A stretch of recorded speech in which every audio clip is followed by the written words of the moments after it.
Good morning, fellow pig lovers. The smoke is back. We had one day without it, and it's really disappointing. I'm so glad it's back. Now I can't breathe, which is really awesome. See how wet everything is in here? See all that schmoo on that radiator hose? Wow. Boy, do I have something to show you. Let's go ahead and start this hizzy up. I just want to show you this for the record.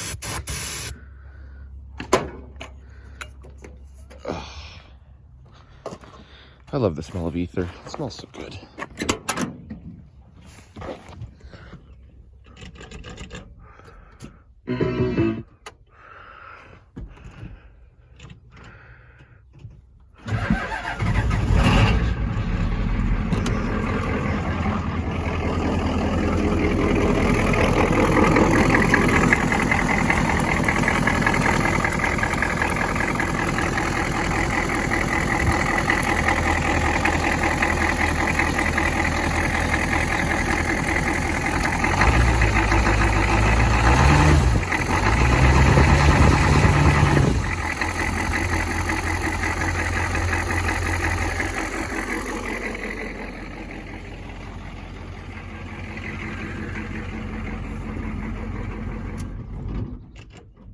Well, hot damn, I guess it's not going to do it.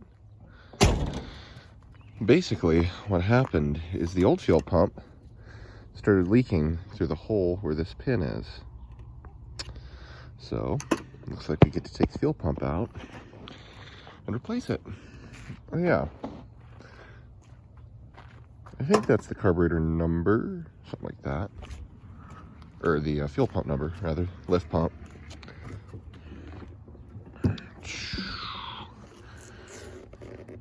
There's the lift pump number. Amazon Mike 6278. So, I think what I'm going to do is loosen up the alternator and the vacuum pump belts. Take both those belts and shove them off to the side. And then I'm going to remove that vacuum pump and set her up here so that way I can get to that lift pump a little bit easier. But we'll see. We'll see how it goes. Alright, so the first belt to come out is my poor vacuum pump belt. These belts don't have 2 months, 5,000 miles on them. I undid this 9/16, then I undid this 5/8, and now my belts are loose. Should be able to, yeah. I'm not going to take it all the way off, don't need to, but I am just going to kind of jam it out of the way here. I believe all these are 3/8 bolts, but they might be 10 mil head because Ford pulled some bullshit. The other thing that we can do is disconnect the battery terminals. I might have to disconnect this wire to get the fuel supply hose. God damn. Out, but this is the fuel supply hose underneath this radiator, or the heater core hose rather. Okay, so this is one of the bolts I pulled out, and they are of course fucking 10 mil head because, you know, why use all SAE bolts? They're all metric bolts. So that bolt came out of this slot on the vacuum pump, which allows the vacuum pump to articulate back and forth to apply tension on the belt after the individual servicing the vehicle tensions the alternator, right? So the order of operations goes with all the belts off, put the alternator belt on, tension the alternator, put the power steering belt on, tension the power steering pump, leave the vacuum pump kind of loose, and then put the vacuum pump belt on, tension the vacuum pump, and then put those bolts on, right? So you're not going to, I mean, I guess you could use the alternator to tension both belts, but it's better to do it in the sequence of alternator tension first and then vacuum belt tension second. Anyhow, so this is the other bolt that needs to be pulled out. They're both 10 millimeters. This one is already loose. As you can see, this vacuum pump is loose. So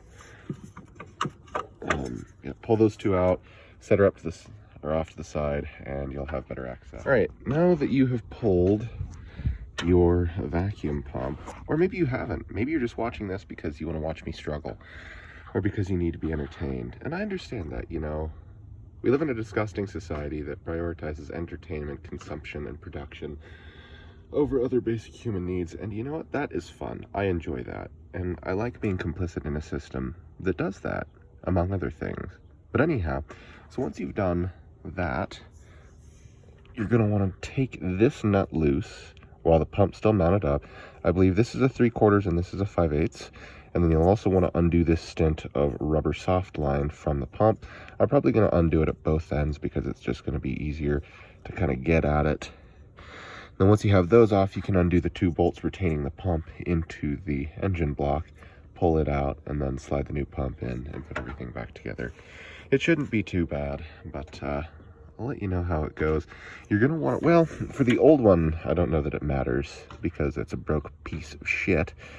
You can probably just knock her loose, but for the new one, you'll definitely want to hold on to where there is that nut that is brazed to the body of the fuel pump, so that way you don't break it and cause damage later. Alright, so notice how I have the single flare nut fitting, oh, must get some oil on it, loose from this pump. And that should slide fairly freely. You might have to brake clean off some of the accumulated grease and shit from your sacked out pile of garbage, but this should pull out just like that. You know, it's gonna drip a bunch of fuel. See how dark that fuel is coming out? It's because I'm burning used engine oil. This thing loves it.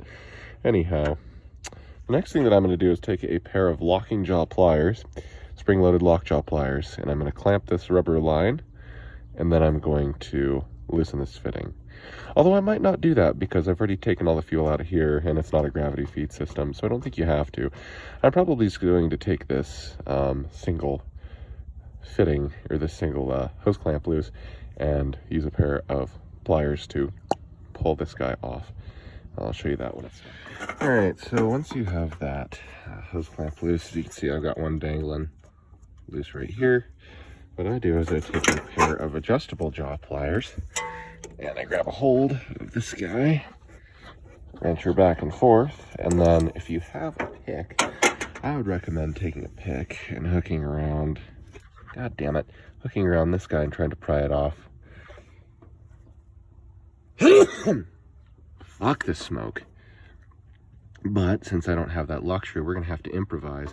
So what I'm probably gonna do is use a combination of a pair of pliers with my left hand to pull, and then my right hand I'm gonna use a flat blade screwdriver or other pry tool to get between the body of the fuel pump, the fuel pump inlet, and this stint of soft line to try and pull it over the barb. You're trying to get this line, which if yours is old is going to have conformed very hard, to slide over this. Now if your fuel lines are more than like 10 years old, I would recommend replacing them, and that little chunk of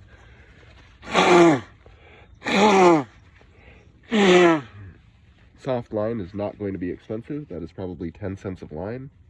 So at that point, if your fuel pump is dead anyways, take a razor and cut that, soft line this direction where it goes over the barbed ends of the 2 hard lines, and that will allow you to push it off, pry it off, make it turn, whatever you need to do a lot easier, instead of fucking around with trying to save some old piece of shit line. So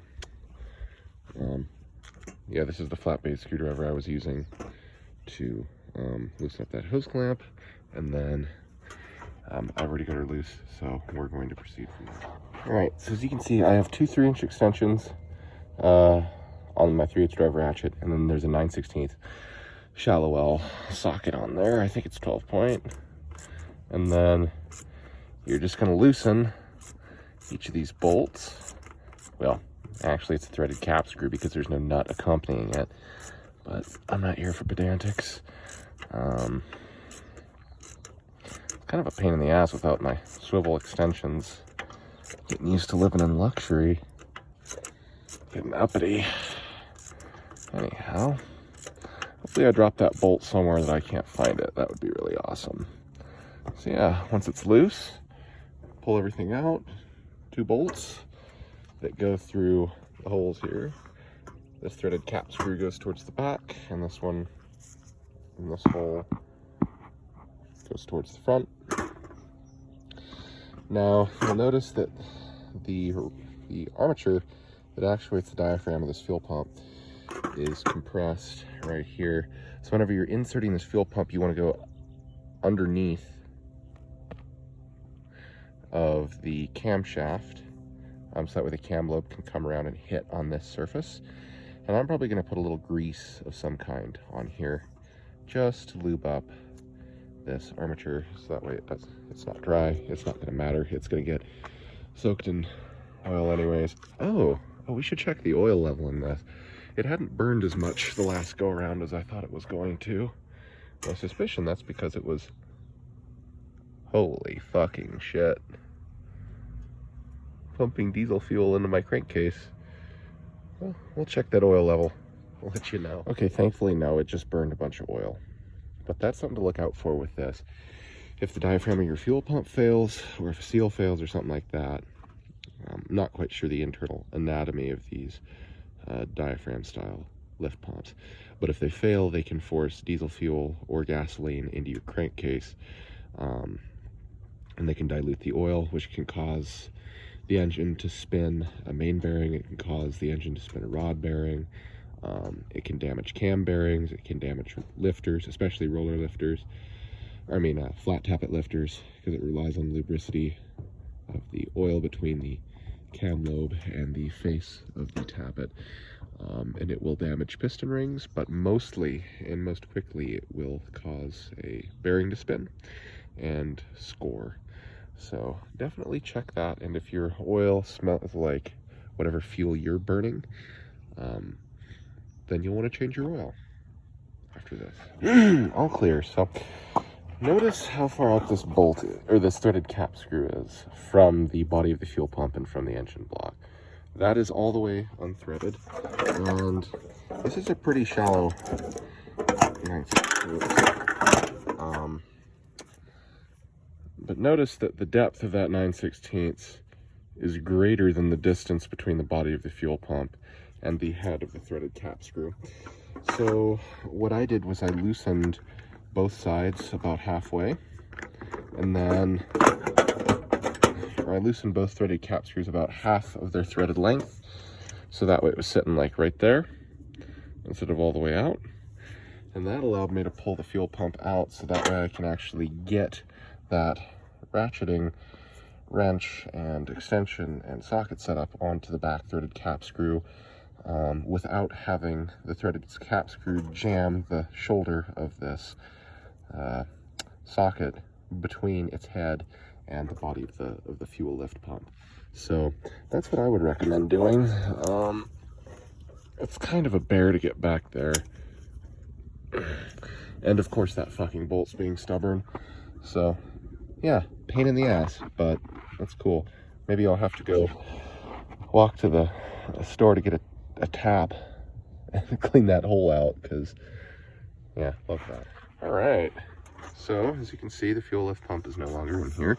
There's a new gasket, because when I got this truck, it was pissing oil out, because I think it was the top part of the gasket had been folded over, and whoever did that job was struggling. Oh, I love sneezes that don't happen. Oh, that's my favorite fucking feeling. Goddamn. Anyhow, so what you'll want to do is grab a razor blade. Well, actually, the first thing is stuff a rag in that hole, and don't forget that fucking rag. But stuff a rag in there, and then use another rag to clean up the surface. And then once it's clean, pull the gasket off, and this one might involve a bunch of scraping and wire wheeling, because these diesels really cake gaskets on. The cooling systems are the worst. These water pumps, I had to use an angle grinder once to get all the gasket material off. It was that fucking hard. It was just a paper gasket, but the razors kept breaking. I tried to use a chisel. Nothing worked. So anyways, just be wary. This might fight you getting the surface clean enough. But this gasket's basically new, so I don't think I'll have a problem. User experience may vary. Now this is the Pompe de carburant that I pulled out. Piece of shit. And that hole is where it was spraying fuel out of. You can see everything is just coated and smooth. And then, yeah, that is the color of the fuel that I'm burning right now. Isn't that excellent? So anyways, that drain pan's there to catch all this stuff. Now, I don't know how most folks do it, but lucky for me, the previous owner of this vehicle bypassed the fuel water separator that's mounted on the far left side of the engine bay, driver's left, and they bypassed it for one of these, which is an electric auxiliary lift pump, which is controlled, I believe, by this wire, I think. I don't know. Well, there are some wires around here somewhere that I will have to find, but I'm going to use that to prime this fuel system once I have the new lift pump in, because this thing's going to stock a metric fuckload of air if I don't, and then I'm going to crank the batteries dead before I ever get enough fuel to actually get all of the air out of the injection pump lines and nozzles and fuel filter and all of the shit between the lift pump and the injection nozzle, right? So I don't know, user results may vary. You can probably just feed it ether and get it to run on a combination of like ether and a gas soaked rag long enough for it to actually suck some fucking diesel fuel up and get most of the air out of the injection pump. But I don't know, you do you, be crafty, be clever. Man, I want a little Yamaha 250 dirt bike. I want one of them so bad. I don't need it though. Anyhow, yeah, do some thinking on it. Let me know what you come up with. So this is the gasket that I installed 4 months ago. This was facing out that direction, and this was up against the engine block, and it's the orientation that it's in. Now, in a pinch, that gasket is very reusable, but they give me 2 new gaskets, and they look identical. So I guess I'm gonna face this side out. I don't think it matters. And then place it on there, just like so. I wish I had a little bit of grease with me. I might go look through and see what I have. Just something to tack this on. And then I'm gonna thread the 2 bolts through and grease this guy up before I insert it.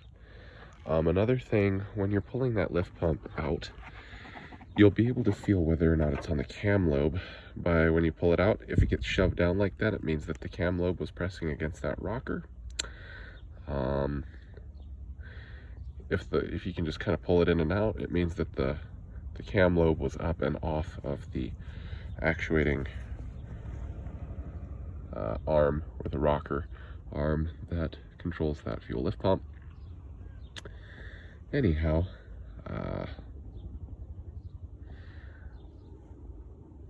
yeah, grease. Maybe. Okay, I just want you to know that Martin Van Buren has my vote. What was it? Tippy Canoe and Tyler too? Well, now, anyways, I don't know anything about John Tyler or about Martin Van Buren. Yep, so thread those 2 through like that, and then I'm going to insert. There's no way to like sucker.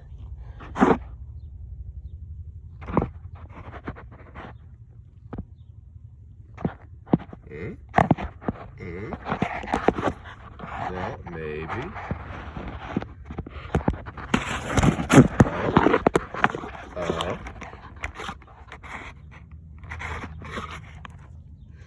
I don't know. You really can't see much, but it's better than nothing. So, oh, I didn't lube this up. Ooh, you might actually be able to see something. Okay, so notice how I'm angling this rocker arm down. Alright.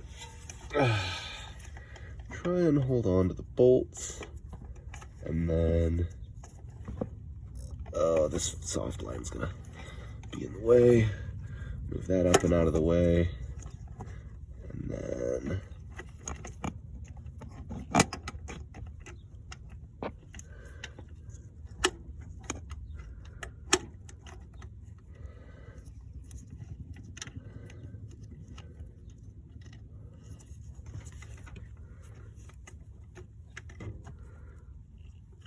yeah, make sure your bolts thread lightly.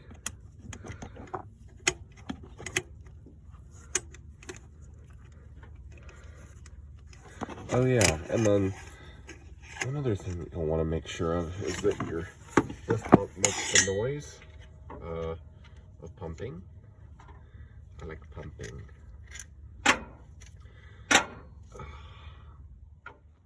Yeah, so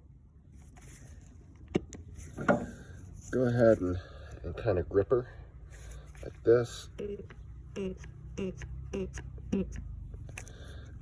Oh, she's stiff, so that's a good noise. That means that this lift pump's gonna pump. Come on, honey. That's there for me. All right. Now put the gasket on. Put the 2 bolts through.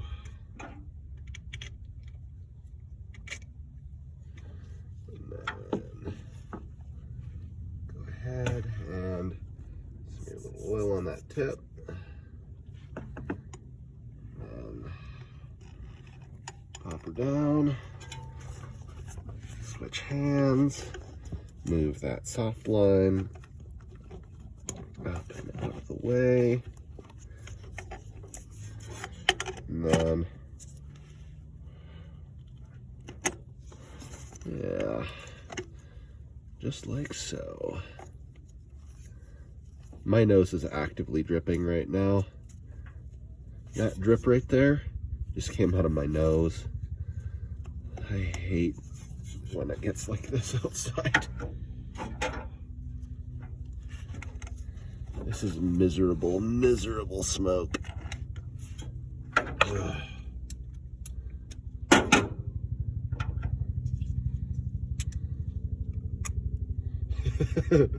My nose is dripping so much. This is so disgusting. All right.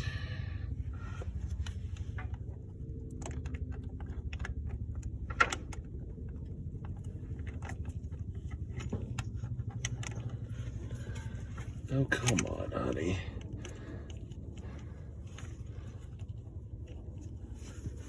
Sorry, you're bearing with me in real time here, folks. This is always a pain to get this back one started. I think it went in the hole. And then, of course, there's not enough leverage to get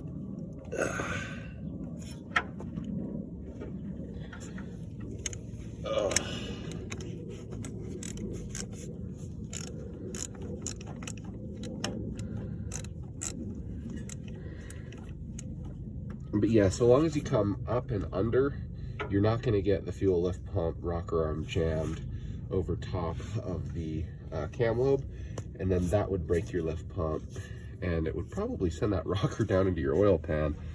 And let me tell you, these, well, they aren't too bad to do an oil pan in, actually.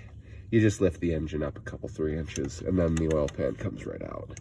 But still, it's not something that you really want to have to do. It's not the optimum outcome.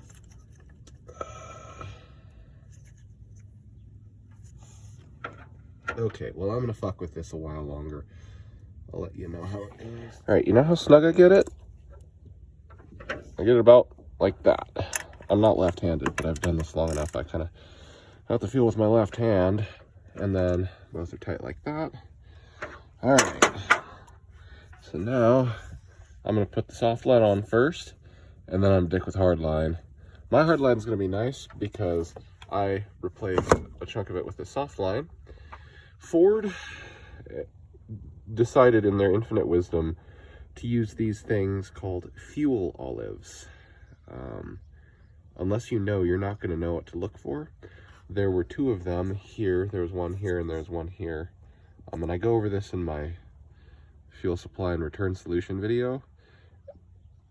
and it's just a chunk of hardline with this chunk of fucking Bunyan rubber in there. And you can't find them, and they're like $4 a piece for this little tiny rubber O-ring, no bigger than that. And like, they're stupid, and you can't move things around, and you have to be really gentle with them after they age.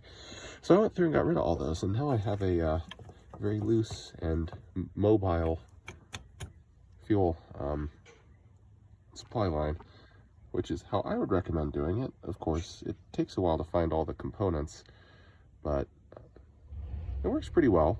So, holy Christ, the drip of snot coming off my nose is intense. Anyhow,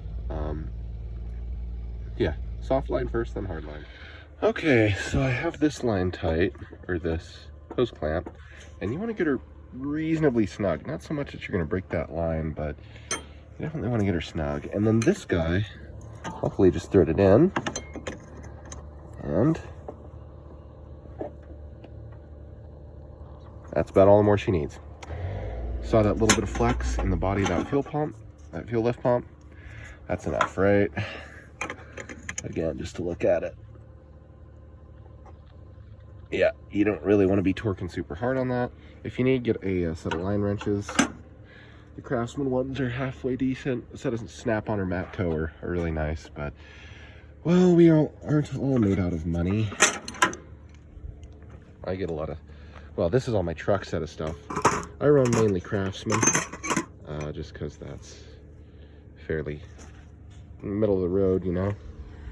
They're good quality for what they are, and they got a good warranty. All right, so the next thing is we're going to, well, now that we have everything tightened, I might just go ahead and make sure that that other line is appropriately tight. Yep, took a little slack out of it. Everything's tight. All of our bolts are tightened down over here.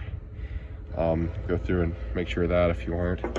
We're going to drop that vacuum pump back down, and then we'll put the alternator belt on. We'll put the vacuum pump belt on, and we'll torque everything down, and I'll show you that. All right, so I have these two bolts just finger tight. You can see that one. And turns, yeah. The pump moves. So now that that is reinstalled, what we can do at Herd-a-Bird is, oh, that's the direction. Go ahead and route our belt over. This one might be a two-handed process. I love that little SS emblem. They knew what they were doing. They knew what they were doing. Anyhow, yeah, just like that. Boom, she pops up and over. And then, as you can see, it is on the crank pulley down below, and it is on the water pump pulley up here. And now, what I usually do when I'm not shit out of luck in a parking lot is I will take a pry bar and I will wedge it between the thermostat housing outlet down here and this guy in a bid to apply tension to the belt. But I'm gonna have to get creative here because I don't have that luxury. Actually, you know what I have in the back is my tire pulling tool. Oh, this will be long enough. Yeah, this guy is 2 foot. So we can go ahead and I'll kind of show you how I do this. Or it has to be like that. You notice how you leverage against something, and then kind of like this, torquing this way. And then it's a two-handed procedure, but we'll tighten up this alternator, and then we will go ahead and put the vacuum pump belt on and button her up. Oh yeah, and another thing that you want to do is inspect this vacuum pump, especially underneath of the shaft, the drive shaft there. I had on this truck actually, the bearings got so hot that they melted a hole through the cast aluminum body of that vacuum pump housing. So you'll definitely want to inspect and make sure that the bearings on both your alternator and your vacuum pump are good, and you'll make sure that your vacuum pump provides resistance and that it sucks against your finger if you're at all taking that apart. And it's only the one hose clamp. You take that off, and you just put it in a bench vise, stick your finger against it, and then try to turn this. And if it sucks, it's good. If it doesn't suck, your pump's bad. Okay, so with that said, I kind of cleaned off the V-belt groove of this guy. And then, well, without dropping it, we're going to put the bolt on. Jetzt so brauchst wir a 10mm and a 3/8 drive ratchet. And you'll notice this little square hole here. They have to be in the righty-tighty direction. But notice how when I tighten that, the slack is taken out of the belt. So what we're going to do is I'm going to tighten is as I, with my left hand, go lefty-loosey on it, I'm going to go righty-tighty on this bolt here, which allows adjustment. And then once we get that tight, tighten this one up, it should be done. And now 3-inch extension 10mm socket on a 3/8 drive ratchet. I am just going to go through and tighten this up. It's just like that, and then make sure that this guy is tight. I'm sure there's torque specs for, well, actually no, this thing probably doesn't have torque specs for this.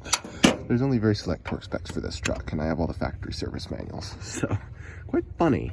Anyhow, make sure that all your belts are tight. Don't want to squeal. And now I need to go through and figure out where the fuck my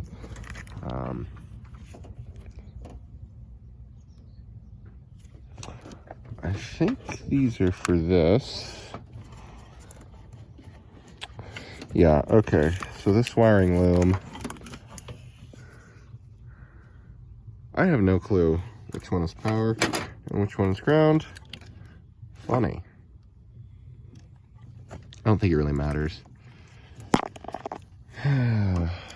But we'll see. Okay, so I don't know if you'll be able to hear this or not, but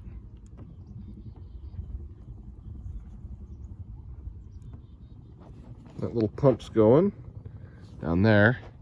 Then over here, what we're gonna do, I'm gonna take probably need a smaller flat blade screwdriver than this, but this Schrader valve right here will allow us to bleed out some of the air from doing that lift pump. Let me see if I can.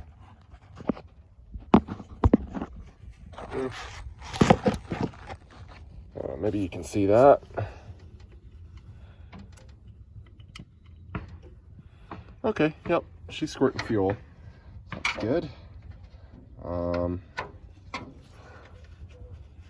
I'm not worried about it because this thing is already covered in fuel.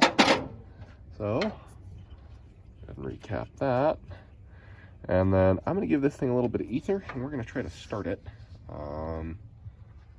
Just because I need my car back, so.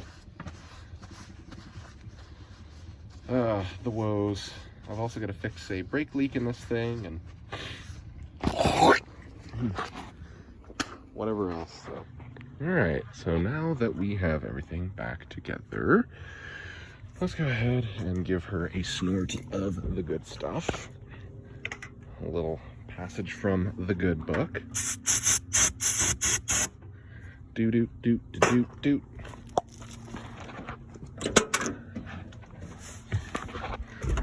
And then let the glow plugs.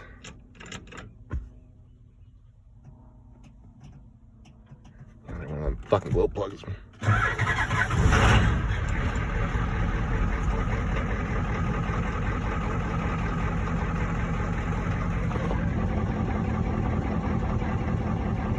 I just caught it. Fucking thing. Another one of my glow plugs burned out. Cocksucker flickering.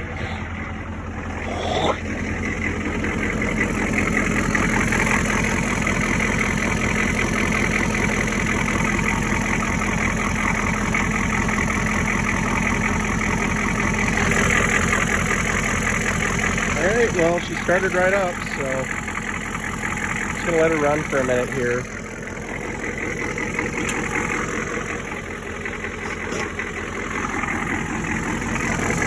Check for leaks.